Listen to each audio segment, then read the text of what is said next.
Muchísima gente participando a esta hora a través de nuestra cuenta en Twitter, @solucionesgb. Hoy estamos utilizando el hashtag o la etiqueta educación técnica. ¿Por qué esto es tan importante en nuestro país y bueno, en cualquier otra nación del mundo? Pues justamente de eso estamos conversando el día de hoy. Mónica DF Castillo dice, educación técnica. Nadie menciona el nuevo horario que quieren implantar para el próximo año escolar de 7 a.m. a 5 p.m. Eliminarán ciencias y humanidades. Brevemente. No, Una respuesta para esto. no está planteada el cierre de ciencias y humanidades, sino que hay una consulta abierta, ahí hay unas propuestas para ampliar el horario escolar. Okay. Eso nos parece, bueno, bien, nos parece interesante, pero hay que considerar todo lo que implica una ampliación de ese horario, tanto para el tema del docente, formación, espacio, infraestructura, dotación, que se debe evaluar y se debe atender. Y esto sería para educación media general. ¿Tocaría en algún momento la educación media técnica? Sí, sí, pero todavía no lo están pensando, es decir, sí. esa es una derivación de esa propuesta. En caso de llegar Esa a todavía en propuesta no es nada aprobado. No es nada aprobado. Perfecto. Incluso se han hablado hasta de primaria que puedan incorporarla en jornadas completas. Ok. Rivera nos dice por acá, Venezuela carece de personal, educación técnica especializado, que antes llevaba la batuta el INSES, ahora con una carga ideológica, opina él. Otra por acá nos dice Blanca de Mendoza, ¿la educación media técnica se podría adecuar para alumnos con alguna discapacidad? Pregunta ella. Sí, bueno, en el caso del INSE es cierto que ha habido como un bajón, un deterioro en cierto sentido de lo que es la satisfacción de las personas que están haciendo uso de este programa, pero aún pretendiendo y en las mejores condiciones creo que el INSE sería insuficiente. Okay. Creo que de allí la pertinencia de otras propuestas como los centros de capacitación laboral que en los últimos años se han ofrecido al país desde las organizaciones que formamos parte de la Asociación Venezolana de Educación Católica y que reflejan nuestro compromiso de atender a esta población que requiere incorporarse al mundo del trabajo. Y la incorporación de personas con discapacidad entendemos que es un deseo y hay disposición para eso, pero tiene que generarse todo el proceso de adecuación y de precisión de cuáles pueden ser los oficios donde estamos en mejores condiciones para iniciar experiencias exitosas. Dice por acá Engerber Hidalgo, los que están dando la talla en educación actualmente es la ABEC, se debe hacer una reestructuración de las políticas educativas. Muchos más comentarios nos llegan, vamos a continuar compartiéndolos con ustedes un poco más adelante. Dejamos en el aire una pregunta, ¿cuáles son las principales carencias de la educación media técnica en nuestro país? Sí, yo diría que en este momento, como mencionaba Trina, necesitamos adaptar el currículo. Okay. Es decir, tal vez por esos mismos temas que conversábamos anteriormente. ¿Está desactualizado este currículo? Sí, sí. Lo que está vigente en este momento es de los años 70. ¿Por qué? Bueno, porque hay unas orientaciones en aquella época que respondían a un enfoque claro, conductista y con unos planteamientos de un mundo que ya no es el que tenemos en estos momentos. Mucho ha cambiado nuestra sociedad desde los 70. Los lineamientos que el Ministerio de Educación ha venido generando en los años siguientes son aproximaciones, intentos de adaptación, pero no forman parte de una respuesta global. Podríamos mencionar la resolución 238, que en el año 2002 abre la puerta para la implementación de modo experimental de un conjunto de planes de estudio, pero como decía Trina, no se han evaluado después de 12, 13 años de puesto en práctica, cuál ha sido el impacto de ellos y si ese es el camino que debemos seguir. Y adicionalmente, pues sentimos que el mundo empresarial, el mundo laboral y la realidad educativa, pues ha ido asumiendo otros referentes. Todo eso debemos considerarlo al momento de pensar la educación técnica. Y de igual manera, como mencionaba Trina, todo eso genera un conjunto de incidencias a nivel de infraestructura, porque hay que adecuar los espacios, hay que dotar los salones con nueva tecnología, el costo de los equipos en este momento se hace algo insostenible con los propios medios de las instituciones, tanto las públicas, donde ha habido una inversión en años anteriores, y en las privadas como las nuestras subsidiadas, en las que los representantes hacen un aporte limitado. Entonces, con el aporte de los representantes no podemos cubrir los costos que supone dotar equipos para que cada estudiante disponga de lo que se requiere. Entonces, allí el país tiene una deuda, como hemos dicho, con la educación técnica y es donde creemos que es fundamental el aporte y la participación de la empresa privada. Retomo un poco el punto de la actualización, porque más allá de la actualización, que ya es una carencia, ¿estos contenidos están adaptados a las necesidades reales de nuestro país? Mire, no, realmente curricular, como aparecen los currículums, que ya como decíamos, están totalmente desactualizados, no. Pero sin embargo las escuelas, los centros educativos hacen un esfuerzo por aproximarse desde la experiencia particularmente de la BEC, es de aproximarse al mundo laboral desde todo lo que corresponde a las pasantías, el programa de pasantías de nuestros estudiantes, para poderse acercar a ese mundo de la empresa, saber cuáles son sus necesidades y poder hacer las actualizaciones y las adecuaciones.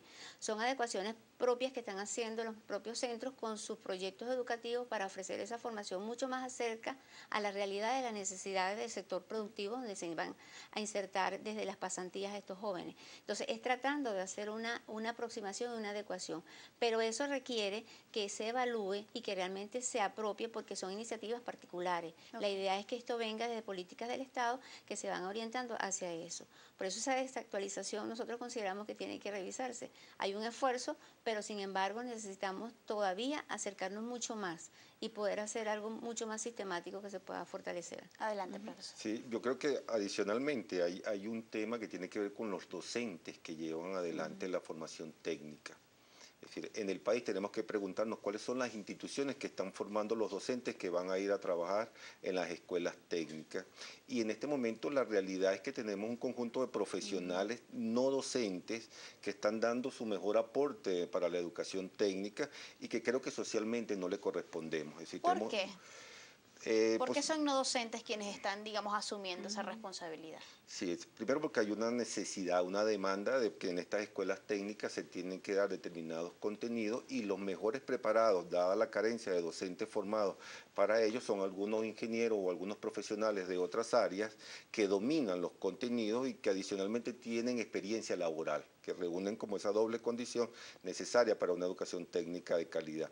Pero al no poseer el título de base de docente, son tratados por la normativa legal como profesionales que están en la docencia, pero no docentes. Okay. Y eso les genera un tratamiento desde el punto de vista de las escalas salariales que los coloca en desventaja.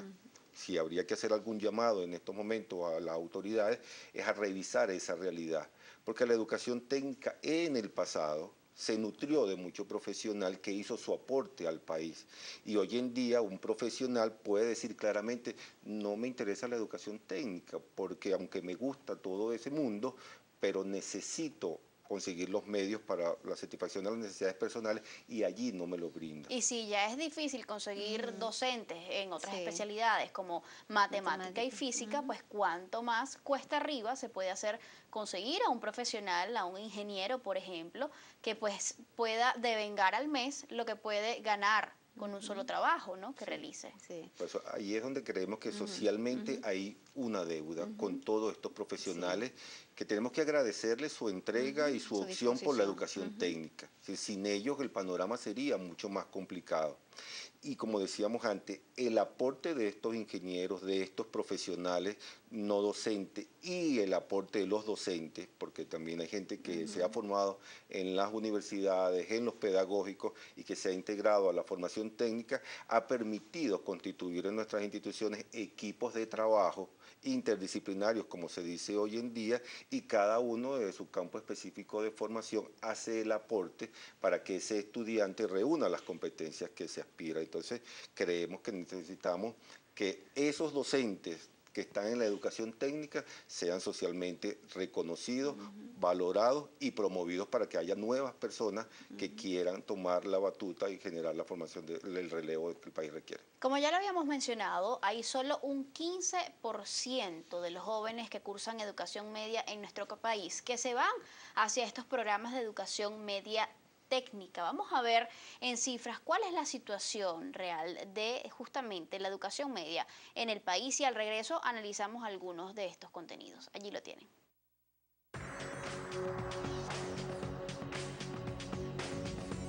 Según la memoria del Ministerio del Poder Popular para la Educación 2015, en la matrícula desde el cuarto al sexto año de la educación media por especialidades, en el curso 2013-2014 tenemos en Ciencias y Humanidades 673.371 alumnos, lo que representa el 85%, mientras que en todo el país, en especialidades de comercio y servicios, hay 57.756 alumnos. Agropecuaria, 20.599. Industrial, 29.053. Promoción social, 10.254. Y artes, 1.637 alumnos. En el sexto año de los programas de formación técnica, solo cursan 27.101 alumnos en 35 planteles en todo el país, de los cuales 19.187 lo hacen en 24 planteles oficiales y 7.914 en 11 privados. En la última década se han creado 160.303 nuevas plazas de ciencias y humanidades y 12.469 en las restantes especialidades. Según el reporte Educapaís elaborado por el Centro de Reflexión y Planificación Educativa, en todos los estados del país hay planteles que ofrecen especialidades técnicas, pero por la baja matrícula en cada uno de ellos, se presume que es un número reducido y que no hay una buena cobertura regional como para atender a quienes pudieran estar interesados. Estamos hablando entonces de que el 85% de los estudiantes pues se van por esta vía de la educación media general que tiene pues digamos las vertientes de ciencias y humanidades. Estas dos áreas atiende. ¿Cómo impacta eso, ese alto porcentaje de alumnos justamente en estas áreas en lo que es la preparación para el trabajo? Sí, pero realmente ahí estamos, lo que se decía anteriormente, no tenemos la posibilidad de formar a esos estudiantes que se necesitan el mercado laboral, el mercado para todo lo que corresponde al desarrollo de las diferentes áreas. Y es por eso que nosotros vemos importante la motivación a los jóvenes a incorporarse a estas menciones, porque más bien estamos viendo que desde los estudiantes en diferentes comunidades prefieren irse a ciencias, que son 2 años, terminan en 2 años, y no seguir estudios hasta educación técnica, bueno, porque les suma un año más, y ellos realmente lo que quieren es cerrar más rápido su escolaridad. Entonces, eso nos preocupa a nosotros porque también hay falta de conocimiento de los padres, falta de motivación, falta de promoción, y además que hay una realidad educativa en las infraestructuras, en los centros educativos que no ayuda, no contribuye al estímulo, a la promoción de estos muchachos para que se inserten a esa... Por ejemplo. Ahí la dotación, la falta de docentes, como se decían, que no tenemos docentes, que no tenemos especialistas, la infraestructura. Entonces no favorece las condiciones para que haya un fortalecimiento de la educación técnica que anime, que motive a los muchachos a continuar estudios acá. ¿De cuántas instituciones en nuestro país estaríamos hablando que están dedicadas justamente a ofrecer programas de formación técnica?